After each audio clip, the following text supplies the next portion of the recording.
அந்த வேலை சொல்லி எவ்வளவு நாள் ஆகுது? இன்னும் ஏன் பார்க்காம இருக்க? இல்லை சார், முடிச்சிடுறேன் சார். சீக்கிரம் போய் அந்த வேலையை பாரு போ. சீக்கிரமா முடிக்கணும்னா. மிஸ்டர் குமார். வாங்க மேடம்.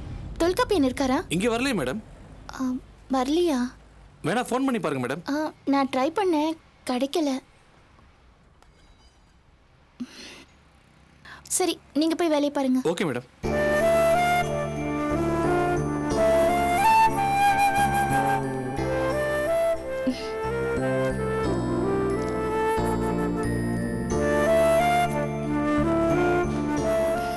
வாங்க சாந்தி.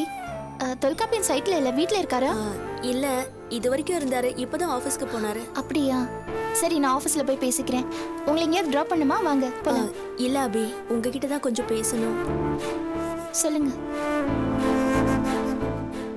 அபி, இப்ப நான் சொல்ல போறது அவரை பத்தி மட்டும் இல்ல, சாந்தி சொல்றதா நினைச்சுக்காதீங்க. என் வாழ்க்கை என்ன, என் சூழ்நிலை என்ன, இது எல்லாத்தையும் நீங்க மறந்துடுங்க. நான் பேசுறது அவரை பத்தி மட்டும்தான். சொல்லுங்க சாந்தி. அபி, இது வரைக்கும் நடந்த, இப்ப நடக்கிற பிரச்சனை, இது எல்லாமே ஓரளவுக்கு எனக்கு தெரியும். பாவம் அபி, அவரு நீங்க அவர் மேல வருத்தத்துல இருக்கீங்கன்னு சொல்லி ரொம்ப ஆதங்கப்படுறாரு. அவருடைய தவறுகள் என்னன்னு சொன்னாரு. நான் தப்பு நிறைய பண்ணிருக்கேன், அப்பெல்லாம் என்ன ரொம்ப ஈஸியா மன்னிச்சு அபி, இன்னைக்கு என்கிட்ட கொஞ்சம் பாராமுகமா நடந்துக்கிறாங்கன்னு வருத்தப்பட்டாரு. நான் எவ்வளவு எல்லாம் தப்பு பண்ணிருக்கேன், ஆனா அப்பெல்லாம் கூட அபி என்ன மன்னிச்சுட்டாங்க. ஏன், அவங்களுக்கு கல்யாணம்னு தெரிஞ்சு பைத்தியக்காரத்தனமா லெட்டர் கொடுத்திருக்கேன், அப்பவும் என்ன மன்னிச்சுட்டாங்க. என் மேல உள்ள கோவத்துல அந்த பாஸ்கர் அவங்கள கஷ்டப்படுத்தினப்போ அவங்க என்ன விட்டு கொடுக்கவே இல்லை. பல தடவை இந்த தொல்காப்பியன் அபிக்கு சுமையா தான் இருந்திருக்கான். ஆனா இன்னைக்கு அவங்கள சுத்தி சில பிரச்சனைகள் இருக்கு, அதை நான் சுட்டி காட்டுறேன். ஆனா அவங்க அமைதியா இருக்காங்க. அபி அமைதியா இருக்கிறதுல ஏதோ ஒரு அர்த்தம் இருக்கலாம், அதை நான் புரிஞ்சுக்காம கூட இருக்கலாம். ஆனா அவங்க என்கிட்ட வெளிப்படையா சொல்லிருக்கலாமே, நான் புரிஞ்சுப்பேன்ல. அபியோட புறக்கணிப்பு என்னால தாங்க முடியாத விஷயம். உண்மையிலேயே எனக்கு ரொம்ப கஷ்டமா இருக்கு சாந்தின்னு என்கிட்ட சொல்லி புலம்புனாரு. ஏன் அபி, அவர் என்ன தப்பு பண்ணியிருந்தாலும் நீங்க அவரை மன்னிக்கலாம்ல.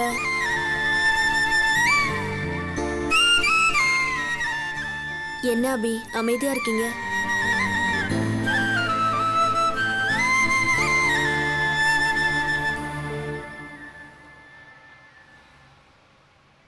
சாந்தி, தொல்காப்பியனை பத்தி என் மனசுல நான் என்ன நினைச்சு வச்சிருக்கேன்னு உங்களுக்கு தெரியாது. ஏன், இந்த உலகத்துல யாருக்குமே தெரியாது. என்ன சொல்ல போனா தொல்காப்பியனுக்கே முழுசா தெரியாது. அவரை என்னால புறக்கணிக்க முடியாது.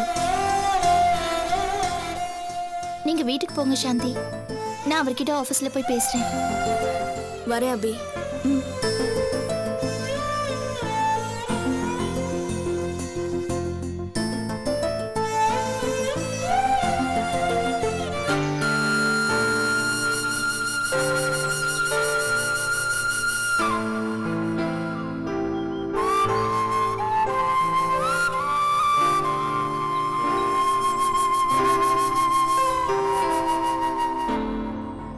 என்னென்னமோ நடந்து போச்சுடா. நான் கனவுல கூட யோசிச்சதில்ல. உடம்புல தெம்பும் மனசுல தைரியம் இருந்த காலத்துல எப்படியாவது பணம் சம்பாதிச்சு மேல வரணுங்கிற வெறியோட அலைஞ்சேன். அந்த வெறிதான் என்ன பம்பாய்க்கு ஓட வச்சது. பம்பாயில ஏற்பட்ட உறவுகள் இங்கிருந்த உறவுகளை மறக்கடிச்சது. என் வாழ்க்கையில காஞ்சனா வந்தா என் அந்தஸ்து கூடிச்சு. ஒரே அடியா என் பழைய வாழ்க்கையை உதறிட்டு வேற மனுஷனாயி பம்பாயிலே செட்டில் ஆயிட்டேன். அண்ணே, நீ அப்படி பண்ணதுல எனக்கு ஒன்றும் பெரிய ஆச்சரியம் இல்லை. என்ன சுயநலமா யோசிக்கிறதுலையும் நீ எனக்கு அண்ணன் தான். சொல்லி காட்டுற இடா திருவங்கடம். நிஜம்தாண்டா. ஆனா நான் இப்ப மாறிட்டேன்னு சொன்னா நீ நம்புவியா? கஷ்டம்தான், இருந்தாலும் நான் நம்புறேன். ஏன்னா வயசானா புத்தி மாறுறதுக்கு சான்ஸ் இருக்கு. என் காலம் அப்படி முடிஞ்சு போயிடும். உங்களெல்லாம் மறுபடியும் பார்க்காம பம்பாயிலேயே வாழ்க்கை முடிஞ்சிடும் நினைச்சேன். ஆனா வாழ்க்கை அவ்வளவு ஈஸி இல்லடா. என்ன மறுபடியும் இந்த சென்னையில கொண்டு வந்து நிறுத்தி என் பொண்டாட்டி கற்பகத்தையும் அவ பிள்ளைகளையும் காட்டி என்ன மீள முடியாத குற்ற உணர்வுல தள்ளிடுச்சு. தினம் தினமும் என்ன நானே சவுக்கால் அடிச்சுக்கிட்டு இருக்கிற மாதிரி இருக்கு தெரியுமா?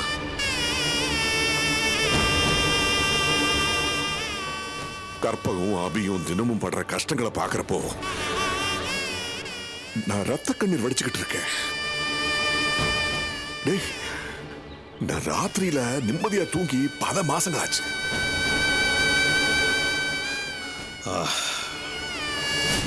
நான் ராத்திரியில தூங்கியே பல மாசம் ஆச்சு. என்னடா சொல்ற? அண்ணே, எனக்கு உன்ன மாதிரி பொண்டாட்டி பிள்ளைங்க மேலாம் பெருசாக சென்டிமெண்ட்ஸ் கிடையாது. என்னுடைய சென்டிமெண்ட்லாம் பணம் சம்பாதிக்கணும், பணம் காசு இதான். என்னடா சொல்ல வர? அண்ணே, ஓடி ஓடி எவ்வளவோ சம்பாதிச்சேன். நோகாம ஒருத்தன் என்னை ஏமாத்திட்டு போயிட்டான். தொடர்ந்து பிரச்சனைகள், எவ்வளவோ இழந்துட்டேன். கிட்டத்தட்ட நடுத்தெருவுக்கு வந்துட்டேன். சரி, மறுபடியும் முயற்சி பண்ணோம்னு ஆந்திரா கர்நாடகா இங்கெல்லாம் போய் பிஸ்னஸ் பண்ணேன். அடி வாங்கினது தான் மிச்சம். அதான் கர்நாடகாவில் நீயே பாத்தியே என்ன ஃப்ராடுன்னு.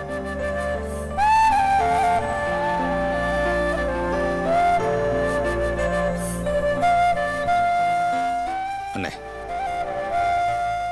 இப்ப என் நிலைமை என்ன தெரியுமா?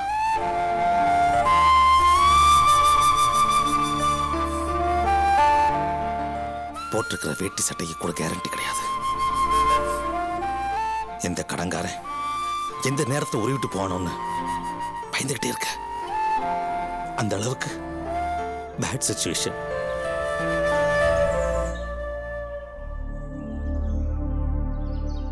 டேய், நம்ம ரெண்டு பேர்த்தோட லைஃப்மே ஒரு சூதாட்டம் மாதிரிடா. நான் பணத்துல ஜெயிச்சிட்டேன், ஆனா உறவுகளை இழந்துட்டேன். அந்த விதத்துல பார்த்தா நீ ரொம்ப அதிர்ஷ்டசாலிடா. உனக்கு பணம் போனாலும் உறவுகள்லாம் இருக்குல்ல. அட போன, யாருக்கு வேணும் இந்த உறவுகள்லாம்? நான் சேர்த்து வச்ச சொத்தெல்லாம் போச்சே, நான் நொந்து போய் கிடக்கேன். டேய், உன் நிலைமை எனக்கு புரியுதுடா. சரி விடு. டேய் திருவங்கடம், நான் உங்ககிட்ட ஒண்ணு கேட்டுக்கிறேன். இந்த உண்மை நம்ம ரெண்டு பேரை தவிர வேற யாருக்கும் தெரிய வேண்டாம். ப்ளீஸ் எனக்கு சத்தியம் பண்ணு. யாருகிட்டயும் மூச்சு விட மாட்டேன்னு சத்தியம் பண்ணு. என்னடா யோசிக்கிற? சத்தியம் பண்ணுடா.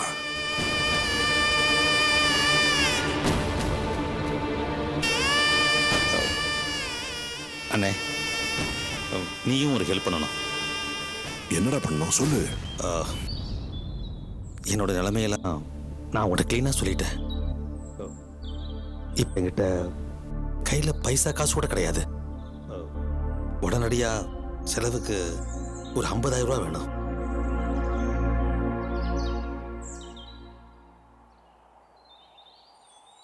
தரேன், வா.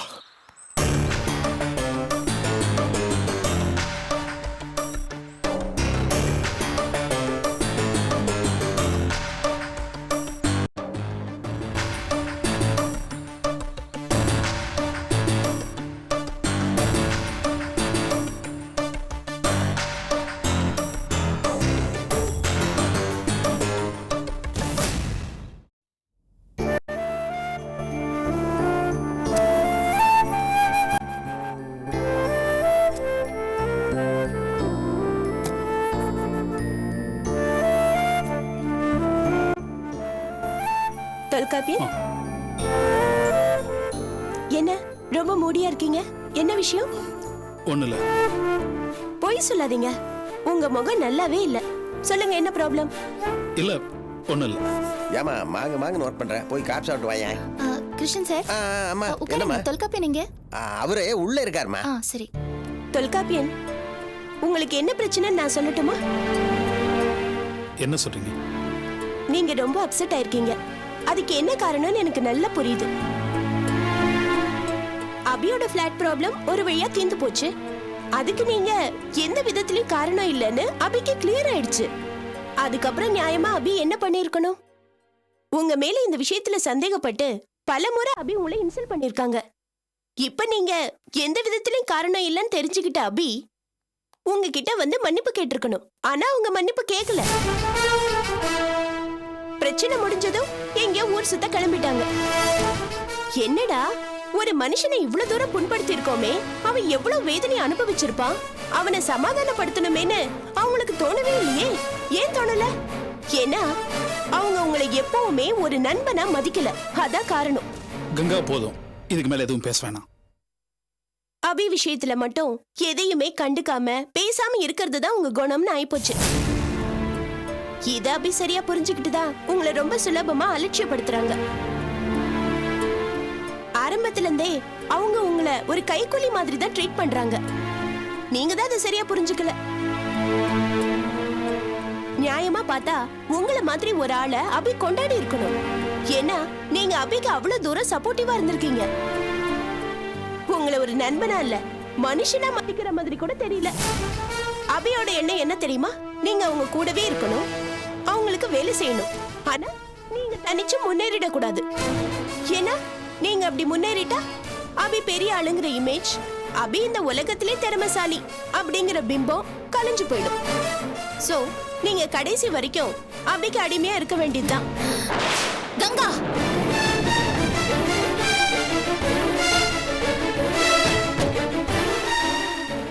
உன்னை பத்தி நான் வேற மாதிரி நினைச்சிட்டு இருந்தேன். ஆனா நீ ஒருத்தரை பத்தி இன்னொருத்தர்கிட்ட மோசமா பேசி கலகம் மூட்டுற சீப்பான பொம்பளையா இருப்பேன் நான் கனவுல கூட நினைக்கல. சீ, அசிங்கமா இல்ல உனக்கு? நானும் தொல்காப்பியனும் சண்டை போடணும் அப்படித்தானே நினைச்சிட்டு இருக்கேன். இத பாருங்க, என்னோட அபிப்பிராயத்தை நான் தொல்காப்பியன் கிட்ட சொன்னேன். அத ஒட்டு கேக்குறது அநாகரிகம். முதல்ல நீங்க அதை புரிஞ்சுக்கோங்க. எது அநாகரிகம்னு நீ எனக்கு கத்து கொடுக்க வேண்டிய அவசியம் இல்ல. என்னை பத்தி இவ்வளவு தூரம் இவர்கிட்ட நீ பேசிட்டு இருந்தல, அதை விட அநாகரிகம் வேற எதுவுமே இருக்க முடியாது. நான் என்ன தப்பா பேசினேன்? நீங்க அவர்கிட்ட நடந்துக்கிறத பத்தி தான் சொன்னேன். நீங்க அவரை ஒரு ஃப்ரெண்டா நடத்துற மாதிரி தெரியல. ஏய் நிறுத்து. என்ன தெரியும் உனக்கு எங்க ஃப்ரெண்ட்ஷிப்பை பத்தி? நாங்க பிசினஸ்க்காக ஃப்ரெண்ட்ஸ் ஆகல. எங்க ஃப்ரெண்ட்ஷிப்பால தான் பிசினஸே ஆரம்பிச்சிருக்கோம். இன்னைக்கு வளர்ந்து நிக்கிற இந்த கம்பெனி தான் உனக்கு தெரியும். ஆனா இது உருவாக நாங்க எவ்வளவு கஷ்டப்பட்டிருக்கோம்னு உனக்கு தெரியுமா? எவ்வளவு கஷ்டம், எத்தனையோ பிரச்சனைகள் வந்தப்ப கூட நாங்க கலங்கல. ஏன், நாங்க 2 பேரும் ஜெயில கூட போயிட்டு வந்திருக்கோம். அப்ப கூட ஒருத்தர் நாங்க விட்டு கொடுக்கல. அப்போ இப்ப மட்டும் ஏன் விட்டு கொடுத்தீங்க அபி? யார் விட்டு கொடுத்தா? நீங்க தான். சமீப காலமா இவரை நீங்க ஒதுக்கி வச்சுட்டு பிசினஸ் பேசல. பிளாட் விஷயமா இவர் பேச வந்தப்பெல்லாம் இவரை நீங்க ஒதுக்கல. ஒருத்தரை நீங்க தொடர்ந்து அவமானப்படுத்தி இருக்கீங்க. அந்த அவமானத்தை கூட புரிஞ்சுக்காம இவர் இருந்தாரு. நான் அதை எடுத்து சொன்னேன். இதுல ஏன் மேல என்ன தப்பு இருக்கு? போதும். ஆரம்பத்துல நான் உன்னை சாதாரண ஆளுன்னு தான் நினைச்சேன். என் ஃப்ரெண்டு உஷா மாதிரி இருக்கேன்னு நான் சொன்னேன். ஆனா அது எவ்வளவு பெரிய தப்பு தெரியுமா? இடையில உன்னை பத்தி என்கிட்ட ரிப்போர்ட்ஸ் நிறைய வந்தது. ஆனா நான் அதை பெருசா நினைக்கல. ஆனா இப்பதான் தெரியுது நீ இப்படிப்பட்டவன்னு. போ, வெளியில போ. நான் எதுக்காக வெளியே போகணும்? என்ன வெளியே போ சொல்றதுக்கு நீங்க யாரு? இது என்னோட ஆபீஸ். பட் நான் உங்களோட ஸ்டாஃப் கிடையாது. நான் ராஜாமணி மேடத்தோட ரெப்ரசன்டேட்டிவ். அவங்களோட ப்ராஜெக்ட்டுக்காக தான் நான் இங்க இருக்கேன். அவங்க சொல்லட்டும், நான் போறேன். இது அபி கன்ஸ்ட்ரக்ஷன்ஸ். அபி கன்ஸ்ட்ரக்ஷன்ஸோட எம்டி நான் சொல்றேன். நீ வெளியில போய் தான் ஆகணும். ராஜாமணி மேடம் கிட்ட போய் சொல்லு, அவங்க கிட்ட நான் பேசிக்கிறேன். என்ன தொல்காப்பியன் பார்த்துட்டு பேசாம இருக்கீங்க? அவர் எதுவும் பேச மாட்டாருங்க. ஏன் தொல்ஸ் பேசுவீங்களா? போ, வெளியில போ. ராஜாமணி மேடம் இப்ப ஊர்ல இல்ல. அவங்க வர வரைக்கும் நான் இங்க தான் இருப்பேன். அப்ப இப்பவே ஃபோன் பண்ணி பேசு. முதல்ல இந்த இடத்தை காலி பண்ணு. வெளியில போ. அபி, I said get out.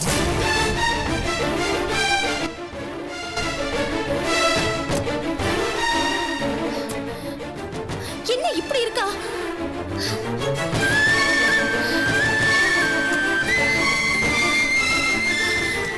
தொல்ஸ், நான் உங்ககிட்ட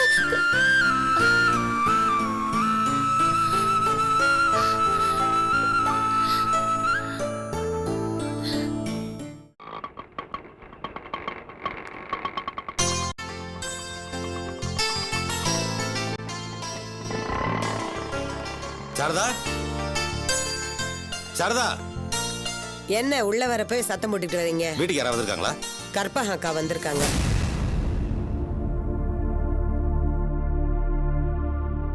நீங்க போய் பேசிட்டு இருங்க, நான் காஃபி கொண்டு வரேன்.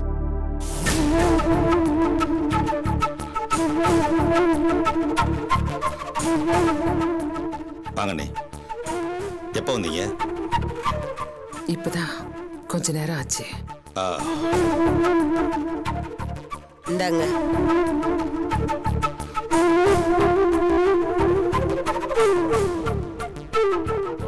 என்ன யோசிக்கிறீங்க? காஃபி குடிங்க. ஒண்ணுமில்ல. இன்னைக்கு எங்க அண்ணன் இல்ல,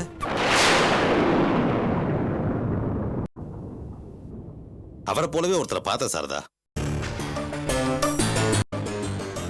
உங்க அண்ணன் மாதிரி வேறொருத்தரா? ஆ, அச்சு அசலா அவரை போலவே இருந்தாரு.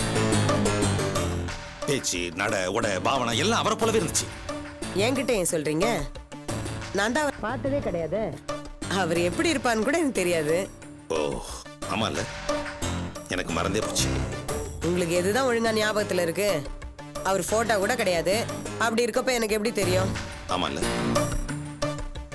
நம்ம கல்யாணத்தை முன்னாடி நின்னு நடத்தி வைக்க வேண்டிய அவரே ஏதோ அவசர வேலைன்னு பாம்பே போனவர் வர முடியாத சூழ்நிலைன்னு சொல்லிட்டாரு.